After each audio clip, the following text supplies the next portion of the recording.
Hello दोस्तों, कैसे हैं आप सभी का स्वागत है बुक फीयो इंडिया की नई वीडियो में। आज मैं आपके सामने एक नई वीडियो बता रहा हूं जिसका नाम है ग्रेट कंट्रोवर्सी। इस वीडियो यानी कि इस किताब के बारे में इस वीडियो की सहायता से मैं आपको आज बताने वाला हूं। तो उम्मीद करता हूं कि ये जानकारी जो आज मैं आपको देने वाला हूं सारी अच्छी लगेगी। तो स्टार्ट करते हैं इस वीडियो को।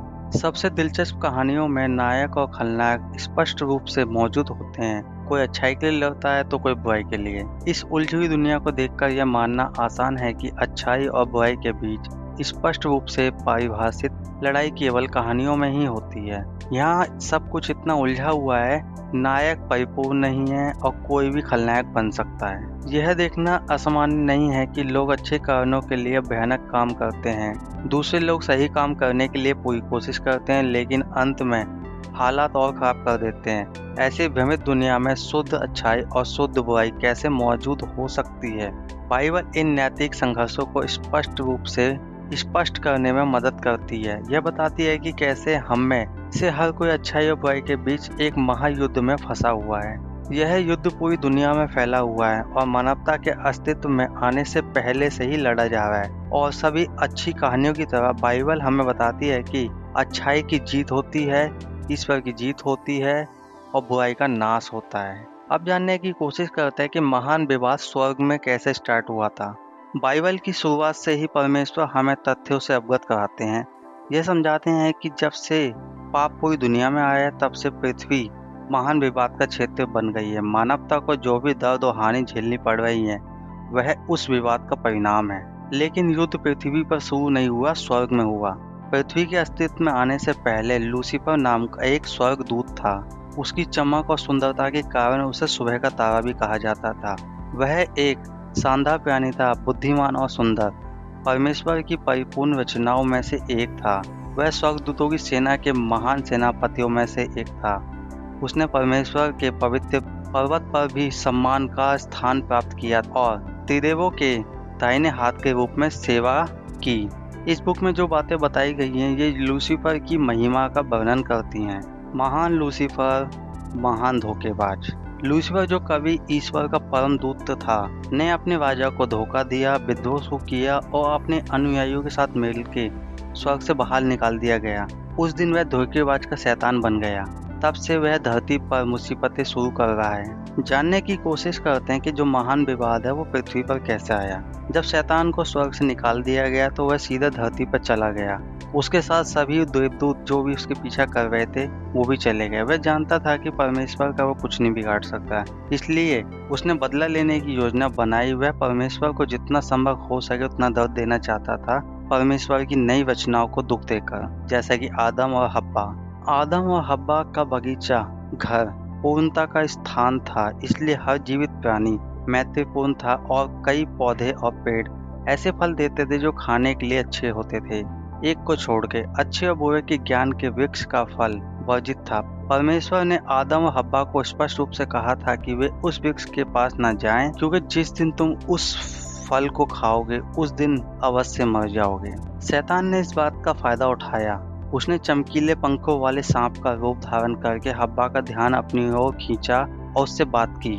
उसने स्त्री से कहा, क्या सच में परमेश्वर ने कहा है कि तुम इस वाटिका की वृक्ष का फल नहीं खा सकते? स्त्री ने सर्प से कहा, हम वाटिका के वृक्षों के फल तो खा सकते हैं, परंतु परमेश्वर ने कहा है जो वृक्ष वाटिका के बीच में है उसके फल ना खाएं और ना ही उसको छुएं, नहीं तो मर जाओगे। शैतान ने वही चाल चली जो उसने स्वर्ग में स्वर्गदूतों को धोखा देने के लिए इस्तेमाल की थी। परमेश्वर के चरित्र पर संदेह जताते हुए, उसे झूठा कहते हुए और दावा करते हुए कि परमेश्वर सिर्फ सारी शक्ति अपने पास रखने की कोशिश कर रहे हैं, शैतान ने हब्बा से कहा कि उसे परमेश्वर की जरूरत नहीं है। दुख की बात है कि हब्बा को इस बात का परीक्षण करने की उत्सुकता थी। उसने अच्छे और बुरे ज्ञान के वृक्ष से फल खाए। आदम ने भी ऐसा ही किया। इसके साथ ही मानवता ने ईश्वर के खिलाफ विद्रोह का पक्ष ले लिया और उसे अच्छे और बुरे के बीच के महान विवाद में घसीटा गया। हम वास्तव में ऐसी दुनिया में रह रहे हैं जहां अच्छाई और बुराई दोनों का ज्ञान है और हम में से हर किसी को रोजाना यह निर्णय लेना होता है कि हम किसका पक्ष लेंगे। ये रोजाना के चुनाव हमारी कल्पना से कहीं ज्यादा है, क्योंकि पूरे ब्रह्मांड की नजर हम पर रहती है जो हमारे द्वारा लिए गए चुनावों पर नजर रखती है। पृथ्वी ही एक ऐसा स्थान है जिसे परमेश्वर ने बनाया है और जिस पर पाप है और परमेश्वर की सभी रचनाएं इस धरती पर नजर गड़ाए हुए हैं तथा वे संसार पर पाप के विनाशकारी प्रभाव को देख भी रहे हैं। यही कारण है कि परमेश्वर ने शैतान को जीवित रहने दिया, उसने पाप को अस्तित्व में रहने और हमारे संसार में फैलने दिया। तो दोस्तों, हम जानने की कोशिश करेंगे कि इस महान विवाद के दौरान हमें क्या करना चाहिए। जब ये महान विवाद पूरी पृथ्वी पर फैल गए और हमारे हृदयों में चल रहा है तो हमें ऐसे में क्या करना चाहिए। हम जानते हैं कि हम अपने आप कुछ नहीं कर सकते, हम जानते हैं कि हम गलतियां करेंगे, लेकिन जो लोग मसीह के वादों पर कायम रहते हैं वे बच जाएंगे। हमारी सहायता के लिए परमेश्वर ने बाइबल में अनेक वादे और सलाहें दी हैं, जैसे जागते रहो, प्रार्थना करो कि तुम परीक्षा में ना पड़ो, आत्मा तो तैयार है परंतु शरीर दुर्बल है, इसलिए परमेश्वर के अधीन हो जाओ, शैतान का विरोध करो, वह तुम्हारे पास से भाग जाएगा, परमेश्वर के निकट आओ, वह तुम्हारे निकट आएगा। यदि हम अपने पापों को मान लेते हैं तो वह हमारे पापों को क्षमा करेंगे और हमें अधर्म से युद्ध करने में हमारी सहायता करेंगे।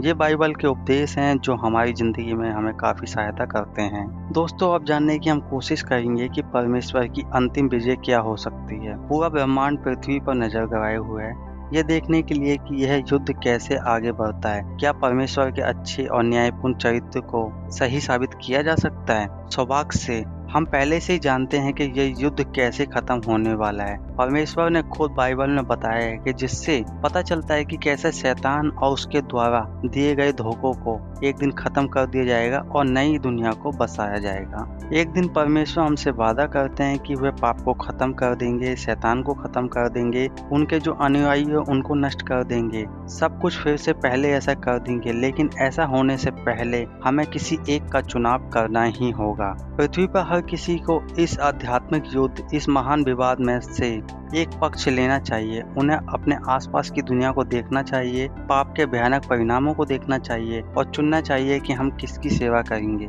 वे परमेश्वर की सेवा कर सकते हैं, उसके उद्धार के मुफ्त उपहार को स्वीकार कर सकते हैं, उसकी आज्ञाओं के अनुसार जीने का चुनाव कर सकते हैं, या वे स्वयं की सेवा कर सकते हैं, विद्रोह का मान चुन सकते हैं यानी कि मार्ग, शैतान का अनुसरण कर सकते हैं और अंततः उसके भाग्य को भी साझा कर सकते हैं। लेकिन आखिरकार चुनाव हमारा है। हम पर निर्भर करता है कि हम परमेश्वर के चरित्र पर महान विवाद में किसका पक्ष लेते हैं। हम विद्रोह और स्वार्थ का मार्ग चुन सकते हैं जो शरीर को आकर्षित लगता है, लेकिन यह चुनाव विनाश की ओर ले जाता है हमको। या फिर भले ही हम संसार को इसे कठिन बनाता है, हम न्याय, दया और परमेश्वर की अचूक प्रेम का मार्ग भी चुन सकते हैं। ये कुछ बातें हैं जो मैं आपको आज बता रहा हूँ, ये बाइबल के हिसाब से आपको बताई गई हैं। पर ये ग्रेट कंट्रोवर्सी है दुनिया को लेकर कि अच्छाई क्या है और बुराई क्या है, किस मार्ग पर हमें चलना चाहिए और किस मार्ग पर नहीं। ये आपके ऊपर भी डिपेंड करता है कि आप किस मार्ग पर चलेंगे।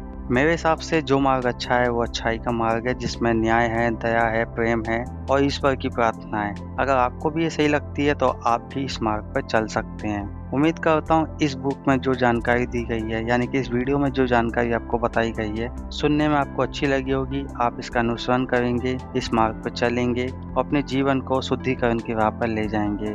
मिलता हूँ नेक्स्ट वीडियो में नई जानकारी के साथ, नई वीडियो के साथ, नई बुक के साथ जो आपको कुछ नया सिखाएगी और आपकी जिंदगी में आपका उद्धार करेगी। तब तक के लिए मैं आपसे लेता हूँ विदा। मिलता हूँ नेक्स्ट वीडियो में।